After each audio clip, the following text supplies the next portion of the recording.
Hello बच्चों, let's see this question and here this question say name the highest forum of discussion and debate on public issues and national policy in our country।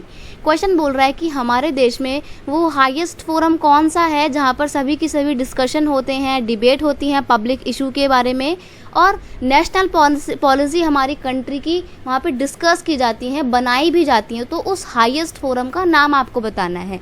Simple सा यहाँ पे आपका answer है parliament. Parliament exercise political authority on behalf of the people of democratic country. यानी कि parliament जो है उसके पास ये पॉलिटिकल अथॉरिटी होती है कि देश के विकास के लिए नेशनल पॉलिसी और पब्लिक इश्यूज़ को पार्लियामेंट में डिस्कस किया जाता है, उनके ऊपर बातचीत की जाती है, डिबेट की जाती है और फिर सबकी सहमति के बाद पार्लियामेंट से ही कोई भी डिसीजन को बनाया जाता है, डिसीजन को फाइनलाइज करके लॉ बनाया जाता है एंड देन उस डिसीजन को इम्प्लीमेंट करने का काम करता है एग्जीक्यूटिव।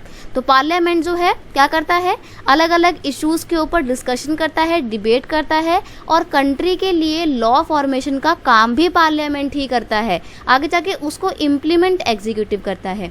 पार्लियामेंट की ही अगर हम बात करें तो इसके ना दो हाउस होते हैं, एक तो होता है लोकसभा, ठीक है, और दूसरा क्या होता है, राज्यसभा। लोकसभा को बोलते हैं लोअर हाउस, राज्यसभा को बोलते हैं अपर हाउस। लोअर हाउस भले ही लोकसभा का नाम है लेकिन लोकसभा ज़्यादा पावरफुल होता है। अब आप में से बहुत बच्चे बहुत कंफ्यूज होते हैं कि लोकसभा को लोअर हाउस बोलते हैं, राज्यसभा को लोअर हाउस बोलते हैं।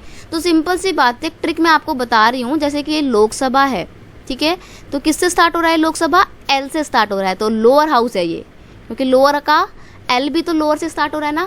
और फिर बाकी का बचा हुआ आपका राज्यसभा, राज्यसभा अपर हाउस हो जाएगा। सिंपल सी बात है, ये ट्रिक याद कर लीजिए अपने माइंड में। I hope you understand it well. Best of luck.